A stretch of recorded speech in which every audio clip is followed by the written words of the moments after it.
Master minds commerce చదవాలనుకునే 10th inter విద్యార్థుల తొలి ఎంపిక.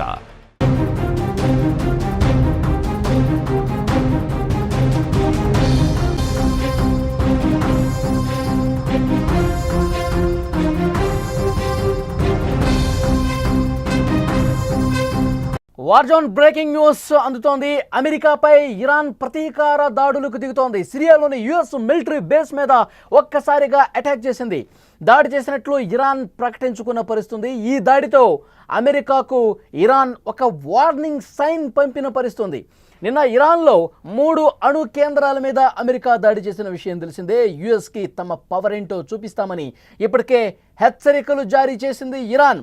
అటు రష్యా వెళ్ళి పుతిన్ని ఇరాన్ మంత్రి కలిశాడు.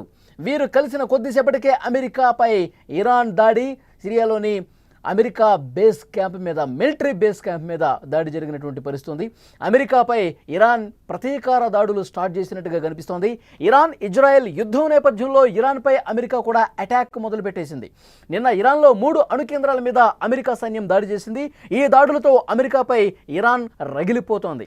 ఇప్పటికే తమ పవర్ ఏంటో అమెరికాకు చూపిస్తాం, వదిలేది లేదు, మీరు స్టార్ట్ చేశారు, మేఘము ముగింపు పలుకుతాం అంటూ చాలా సీరియస్గా వార్నింగ్ ఇచ్చిన నేపథ్యంలో సిరియాలో యుఎస్ మిలిటరీ బేస్ మీద దాడి చేసింది. ఈ దాడుల్లో యుఎస్ మిలిటరీ బేస్ పూర్తిగా ధ్వంసమైనటువంటి పరిస్థితి ఉంది. ఇదిలా ఉంటే ఇవాళ రష్యా అధ్యక్షుడు వ్లాదిమిర్ పుతిన్తో ఇరాన్ మంత్రి భేటీ అయ్యారు. వారు సమావేశమైనటువంటి కొద్దిసేపటికే యుఎస్ మిలిటరీ బేస్ మీద దాడి జరగడం చర్చనీయాంశంగా మారిన పరిస్థితి కనిపిస్తుంది. విజువల్స్లో దాడులకు సంబంధించిన దృశ్యాలు మనం చాలా స్పష్టంగా చూడొచ్చు. సిరియాలోని మిలిటరీ బేస్ క్యాంప్ దాదాపు ధ్వంసమైనటువంటి పరిస్థితి. అమెరికాకి ఒక గట్టి సైన్ పంపించాలి. అమెరికా అంతర్జాతీయ చట్టాలను పూర్తిగా ఉల్లంఘించి దాడులు చేస్తోంది. 3 అణు కేంద్రాల మీద దాడి చేయడంతో ప్రతీకారంతో రగిలిపోతుంది ఇరాన్. ముఖ్యంగా ఫోర్డో మీద, ఇస్ఫహాన్ మీద దాడులు చేసినటువంటి పరిస్థితి ఉంది. సో ఆ దాడుల్ని చాలా తీవ్రంగా వ్యతిరేకిస్తోంది ఇరాన్. ముఖ్యంగా ఇరాన్కి సపోర్ట్ చేసినటువంటి దేశాలు కూడా అమెరికా అగ్నికి ఆజ్యం పోసినట్టుగా ప్రవర్తిస్తోంది. ఈ దాడులకి తగిన విధంగా బుద్ధి చెప్పాల్సినటువంటి అవసరం ఉందని చెప్పి ఇరాన్కు మద్దతుగా కొన్ని మాట్లాడుతున్న పరిస్థితి. అయితే ఇరాన్ ఇక దాడులు అనేవి తీవ్రతరం చేసింది. ఇజ్రాయెల్ మీద దాడులు చేస్తూ మరోవైపు అమెరికా మిలిటరీ బేస్ క్యాంపులు ఎక్కడున్నా సరే అమెరికా పౌరుల లక్ష్యంగా మేము దాడులకు దిగుతాము. ఒకవైపు అమెరికాలో కూడా భద్రతా పరంగా చాలా సీరియస్గా చర్యలు తీసుకుంటున్న పరిస్థితుంది. అమెరికాలో న్యూయార్క్లో కావచ్చు, వాషింగ్టన్ డీసీలో పెద్ద ఎత్తున అక్కడ భద్రతాపరమైనటువంటి చర్యలు తీసుకున్న పరిస్థితుంది. అమెరికా పౌరులందరూ కూడా అప్రమత్తంగా ఉండాల్సిన అవసరం ఉంది. ఇరాన్ ఏ క్షణమైనా సరే దాడులకు దిగే అవకాశం ఉంది. ముఖ్యంగా అమెరికాలో జనావాస ప్రాంతాల్లో, ఆఫీసుల్లో, ప్రభుత్వ కార్యాలయాలు ఇలాంటివి అన్ని చోట్ల కూడా భద్రతను పెంచాలి. అట్ ద సేమ్ టైం ఎవరి అప్రమత్త వాళ్ళు పాటించాల్సినటువంటి అవసరం ఉంది అని చెప్పి అమెరికా ఒక సంసిద్ధంగా ఉండాలని చెప్పి డైరెక్షన్ కూడా ఇస్తున్నటువంటి పరిస్థితి. ఎర్ర సముద్రంలో అమెరికా నౌకల మీద దాడికి సంబంధించినటువంటి దృశ్యాలు కూడా కనిపిస్తున్నాయి. ఇరాన్ దాడులు ఎక్కడ కూడా వెనక్కి తగ్గం అని ఒక సీరియస్ సైన్ అయితే పంపిస్తోంది. మనం చూడొచ్చు, ఇరాన్ అంటే ఈ యుద్ధం మొదలైన తర్వాత ఇప్పటి వరకు కూడా ఇరాన్ చాలా తీవ్రంగా నష్టపోతూనే ఉంది. ఇరాన్ టెహ్రాన్ నగరం కావచ్చు, తర్వాత జనావాసాల మీద దాడులు జరుగుతున్నా, ఇరాన్కి సంబంధించి సైనిక స్థావరాల మీద దాడులు జరుగుతున్నా, అణు కేంద్రాల మీద దాడి జరుగుతున్నా, చమురు క్షేత్రాల మీద దాడి జరుగుతున్నా ఏమాత్రం వెనక్కి తగ్గేదే లేదు. అసలైన యుద్ధం ఇప్పుడే మొదలైంది అంటూ ఇరాన్ ప్రకటనలు చేసినటువంటి పరిస్థితి. మరోవైపు ఇరాన్కి సపోర్ట్ చేసే దేశాలు ప్రత్యక్షంగా ఇంకా రంగంలోకి దిగని పరిస్థితి మనం చూస్తున్నాం. ఎందుకంటే చైనా, రష్యాలు కూడా ఇక ప్రత్యక్ష కథన రంగంలోకి దిగుతాయి. నార్త్ కొరియా కూడా ఇరాన్కు మద్దతుగా దిగుతుందని చెప్పి పెద్ద ఎత్తున చర్చ జరిగింది. కానీ ఎక్కడా కూడా ప్రత్యక్షంగా యుద్ధంలో పాల్గొన్న పరిస్థితి లేదు. అమెరికా ఎప్పుడైతే ఎంటర్ అయిందో, అమెరికా ఎంటర్ కావటాన్ని మీరు అగ్నికే ఆజ్యం పోస్తున్నారు. ఇంకా ఈ ఉద్రిక్తతలను, ఈ దాడులను తగ్గించాల్సింది పోయి మీరు నేరుగా రంగంలోకి దిగి దాడులు చేయటం, ముఖ్యంగా ఇరాన్కి సంబంధించి 3 అణు కేంద్రాల మీద దాడులు చేయడం అనేది తీవ్రంగా ప్రతిఘటిస్తున్నాం. ఇది చాలా తప్పుగా చెప్తా ఉన్నాయి ఇరాన్ సంబంధించినటువంటి మిత్ర దేశాలు, రష్యా కావచ్చు, చైనా కావచ్చు. ఎందుకంటే అమెరికా 3 అణు కేంద్రాలు ఇరాన్కి సంబంధించి, ఇస్ఫహాన్, ఫోర్డో మరొక అణు కేంద్రం, ఈ 3 కేంద్రాల మీద చాలా బలమైనటువంటి దాడులు చేసింది. B2 బాంబర్లతో దాడి చేసిన పరిస్థితి. దాదాపు 100 మీటర్ల లోతు లోపలికి వెళ్ళి దాడి చేసినటువంటి పరిస్థితి ఉంది. అయితే ఏ మేరకు అక్కడ అణు కేంద్రాలు ఇరాన్ని నష్టపరిచే విధంగా ఉన్నాయి అంటే బలమైన దాడులు అయితే జరిగినాయి, కానీ శుద్ధి చేసినటువంటి యురేనియాన్ని అంతకుముందే తరలించేసింది, అక్కడ స్వల్పంగా దెబ్బతింది, నష్టపోయిందని చెప్పి ఒక చర్చ ఉంది. అంటే పూర్తి స్థాయిలో రిపోర్ట్స్ ఇంకా రావాల్సినటువంటి అవసరం ఉంది. ఇరాన్ అణు కేంద్రాలు ఏ మేరకు నష్టపోయాయి, శుద్ధి చేసిన యురేనియాన్ని కోల్పోయినటువంటి పరిస్థితి ఉందా, మళ్ళీ కోలుకోవటానికి ఇబ్బంది ఎన్ని నెలల కాలం బట్టే అవకాశం ఉంది. ఇజ్రాయెల్ 75% దాడులు చేస్తే 25% దాడి చేసి దాన్ని విజయవంతంగా మేము పూర్తి చేశామని అమెరికా ప్రకటన చేసుకుంటోంది. సో ఈ నేపథ్యంలో ఇరాన్ ఏ మేరకు నష్టపోయింది, అణుశుద్ధి యురేనియం శుద్ధి చేసేటువంటి ఈ అణు కేంద్రాల మీద ఏ మేరకు దాడి చేసి నష్టపరిచింది, ఇది ఇంకా పూర్తి స్థాయిలో రిపోర్టు రావాల్సినటువంటి అవసరం కనిపిస్తోంది. అయితే ఇరాన్ ఎక్కడా కూడా ఇంకా వెనక్కి తగ్గనటువంటి పరిస్థితి ఉంది. మేము వెనకడుగు వేసే ప్రసక్తే లేదు. అమెరికా బేస్ క్యాంపుల మీద, అమెరికా సైనిక స్థావరాల మీద అమెరికాలోకి చొరబడి మరీ దాడులు చేస్తాం, అమెరికా భారీ మూల్యం చెల్లించుకోక తప్పదు అంటూ పెద్ద ఎత్తున ప్రకటనలు కూడా ఇరాన్ నుంచి వస్తున్నటువంటి పరిస్థితి మనకు కనిపిస్తోంది.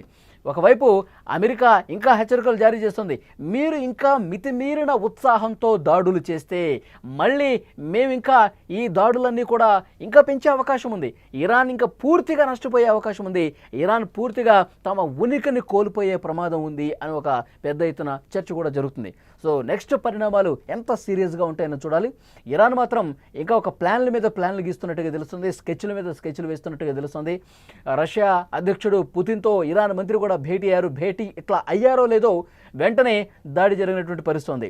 పుతిన్ ఇంతకుముందే ఒక స్పష్టమైనటువంటి ప్రకటన చేశారు, ఇజ్రాయెల్లో 20 లక్షల మంది రష్యన్ భాష మాట్లాడే వాళ్ళు ఉన్నారు, సో వాళ్ళని దృష్టిలో పెట్టుకుని మేము ఇంకా ఇరాన్కి పూర్తి స్థాయిలో సపోర్ట్ చేయట్లేదు, ఇరాన్కి పూర్తి స్థాయిలో అంటే ఇరాన్తో కలిసి నేరుగా ఎట్లయితే ఇజ్రాయెల్ అమెరికా సపోర్ట్ చేసి దాడి చేసిందో ఆ విధంగా మేము చేయలేని పరిస్థితి, ఎందుకంటే ఇజ్రాయెల్లో 20 లక్షల మంది మా రష్యన్ భాష మాట్లాడే వాళ్ళు ఉన్నారు, అంటే మా వాళ్ళు ఉన్నట్టే మేము చూస్తాం, అందుకే మేము నేరుగా రంగంలోకి దిగి ఇజ్రాయెల్ మీద దాడి చేయట్లేదు, ఇదొక రీజన్గా పుతిన్ చెప్పినటువంటి పరిస్థితి ఉంది. ఇటు చైనా చూసుకుంటే అమెరికాని ఏదైతే దాడులు చేసిందో దాన్ని ఖండిస్తుంది, అమెరికా చర్యలను అగ్నికి ఆజ్యం పోసే విధంగా ఈ యుద్ధాన్ని ఇంకా పెంచే విధంగా కనిపిస్తుందని చెప్పి మాట్లాడింది. కానీ చైనా కూడా ఎక్కడో కూడా పరోక్షంగా ఏమైనా సపోర్ట్ చేస్తుందేమో కానీ ఇరాన్కి నేరుగా ప్రత్యక్షంగా ఇరాన్కి సపోర్టుగా దిగి యుద్ధం చేసేటువంటి సిచ్యువేషన్ ఇప్పటివరకు కనిపించట్లేదు.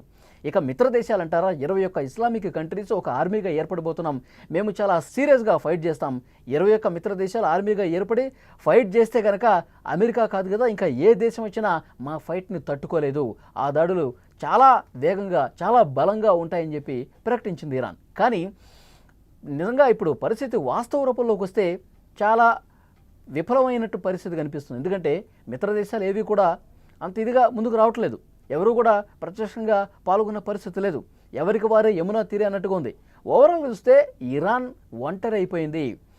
ఇరాన్ పాకిస్తాన్ కూడా మనం ఒక ప్రకటన చేసింది, తనను తాను కాపాడుకునే శక్తి ఇరాన్కు ఉంది అని చెప్పి తప్పించుకునే పరిస్థితి. పాకిస్తాన్ ద్వంద్వ వైఖరి ఉంది, ట్రంప్ నోబెల్ శాంతి బహుమతి రావాల్సింది, ఎందుకంటే భారత్ పాకిస్తాన్ మధ్య ఏదైతే ఈ యుద్ధాన్ని చాలా మంచిగా రాజనీతి ప్రదర్శించి ఆయన యుద్ధాన్ని ఆపాడు, ఆయనకి నోబెల్ శాంతి బహుమతి రావాల్సినటువంటి అవసరం ఉందని చెప్పి పాకిస్తాన్ ప్రతిపాదించినటువంటి మరుసటి రోజే పెద్ద ఎత్తున ట్రంప్ దాడి చేసినటువంటి పరిస్థితి. ఒకవైపు కక్కలేక మింగలేక పరిస్థితి పాకిస్తాన్కు ఈ యుద్ధం పట్ల కనిపిస్తోంది. అందుకే ఎవరూ కూడా నేరుగా ఇరాన్తో చేతులు కలిపి రంగంలోకి దిగి యుద్ధం చేసే పరిస్థితి లేదు, చావోరేవో ఇరానే తెచ్చుకోవాల్సినటువంటి సిచ్యువేషన్ ఏర్పడింది. సో ఇంకా మేము ఓడిపోలేదు, మేము లొంగిపోలేదు, ఈ దాడులు ఇంకా బలంగా వేగంగా చేస్తాము అంటూ ప్రకటన చేస్తోంది. ఇజ్రాయెల్ ఒకవైపు చాలా భీకరంగా దాడులు చేస్తున్నా, నిన్న 3 అణు కేంద్రాల మీద అమెరికా దాడి చేసిన తర్వాత కూడా అదే అణు కేంద్రాల మీద ఇజ్రాయెల్ మరొకసారి క్షిపణి దాడులు చేసినటువంటి పరిస్థితి ఉంది. సో ఎంత దాడి చేస్తున్నా, ఎంత నష్టపోతున్నా, ఎంత ఘోరాతి ఘోరంగా ఇరాన్కి సంబంధించినటువంటి నగరాలు తుడిచిపెట్టుకుని పోతున్నా కానీ వెనకడుగు వేయట్లేదు. ఖమేనీ మాత్రం అసలు సిగ్నల్స్ లేనటువంటి, సాంకేతికంగా దొరకనటువంటి అత్యంత రహస్య ప్రాంతంలో ఖమేనీ దాక్కున్నటువంటి పరిస్థితి ఉంది. అయినప్పటికీ కూడా ఖమేనీ ఇంకా వాళ్ళ అధికారులకు ఇన్స్ట్రక్షన్స్ ఇస్తానే ఉన్నారు. చాలా సీరియస్గా ఫైట్ చేయాల్సినటువంటి అవసరం ఉందని చెప్తున్నారు. ఎవరు కలిసి వచ్చినా రాకపోయినా మన దేశాన్ని, మన ఉనికిని మనం కాపాడుకోవాల్సిందే. దాడులు చేస్తానే ఉండండి. అన్ని మార్గాల్లో మనం అవకాశం ఉన్నటువంటి ప్రతి దాన్ని కూడా మనం వదులుకునే విషయం లేదు. ముఖ్యంగా హార్మోజ్ జలసంధికి సంబంధించి కూడా ఒక కీలకమైనటువంటి అప్డేట్ వస్తుంది. ఇప్పటికే ఆ పార్లమెంట్ కూడా హార్మోజ్ జలసంధిని మూసివేసే ప్రతిపాదనకు ఆమోదం తెలిపింది. ఇక నేషనల్ సెక్యూరిటీ కౌన్సిల్ ఆమోద ముద్ర వేస్తే హార్మోజ్ జలసంధి అనేది అధికారికంగా మూసివేయబడుతుంది. సో దానివల్ల ప్రపంచ వాణిజ్యానికి చాలా తీవ్రంగా ఇబ్బంది ఏర్పడే అవకాశం ఉంది. సో తాను గెలవటం కోసం ఏ డెసిషన్ తీసుకోవటానికైనా, ఈ యుద్ధం ఆగటానికి, ఈ దాడుల తీవ్రత తగ్గటానికి ఏ నిర్ణయం తీసుకోవటానికైనా ఇరాన్ వెనకడుగు వేసే ప్రసక్తి లేదని చెప్పి చాలా స్పష్టంగా అర్థమవుతుంది. ఎందుకంటే హార్మోజ్ జలసంధి ఆగిపోతే అక్కడి నుంచి ఇరాక్ నుంచి కావచ్చు, ఇరాన్ నుంచి కావచ్చు, సౌదీ అరేబియా నుంచి కావచ్చు, ఒమన్ నుంచి కావచ్చు పెద్ద ఎత్తున ముడి చమురు అనేది పూర్తిగా ఆగిపోయే పరిస్థితి ఉంటుంది. భారతదేశం తన 90% ముడి చమురు అనేది విదేశాల నుంచి దిగుమతి తీసుకుంటుంది. సో భారతదేశం మీద కూడా ఈ ఎఫెక్ట్ అనేది ఎక్కువగా కనిపిస్తుంది. చమురు రేట్లు కూడా భారీగా పెరుగుతుంది ఇది ఆగిపోతే. ఎందుకంటే 40% ఈ జలసంధి ద్వారా ముడి చమురునే భారతదేశం దిగుమతి చేసుకుంటుంది. సో ఎఫెక్ట్ ఇలాగే భారతదేశంలాగా మిగతా దేశాల మీద కూడా పడుతుంది. కాబట్టి ఈ యుద్ధం ఆగాలి, ఈ జలసంధి మూసివేత నిర్ణయం కూడా కరెక్ట్ కాదని చెప్పి మాట్లాడుతూ ఉన్నారు. ఒకవేళ మూసివేసే పరిస్థితి ఉంటే చాలా దేశాలు అమెరికా మీద, ఇజ్రాయెల్ మీద ఒత్తిడి తీసుకొచ్చే అవకాశం కూడా కనిపిస్తోంది. సో అమెరికా చైనాను అడుగుతోంది, మీరు హార్మోజ్ జలసంధిని మూసివేసే నిర్ణయం తీసుకుంటే చాలా ప్రతికూల పరిస్థితులు ఉంటాయి. సో ఇక్కడ ఇరానే తీవ్రంగా నష్టపోయే పరిస్థితి ఉంటుంది, సర్ది చెప్పండి అని చెప్పి చైనాతో మాట్లాడుతుంది. కానీ ఎక్కడో కూడా ఖమేనీ వినిపించుకోని పరిస్థితి ఉంది. మాకు దెబ్బ మీద దెబ్బ తగిలినా, మీరు ఎలాంటి దాడులు చేసినా వెనక్కి తగ్గం, ఇంకా మేము భీకర దాడులు కొనసాగిస్తామని చెప్తున్నారు. దాంట్లో భాగంగానే ఇవాళ అమెరికా మిలిటరీ బేస్ మీద కూడా దాడి జరిగినటువంటి పరిస్థితి ఉంది. సో యుద్ధం ఎప్పుడు ఆగిపోతుందో పెద్ద క్వశ్చన్ మార్కులో కనిపిస్తుంది. రాబోయే 3-4 రోజులైతే ఈ దాడుల తీవ్రత మరింత పెరిగే అవకాశం కనిపిస్తుంది. మరి ఖమేనీ ఎంతవరకు వెనకడుగు వేస్తాడో, ఎంతవరకు దిగొస్తాడన్నది కూడా చూడాల్సిన అవసరం ఉంది.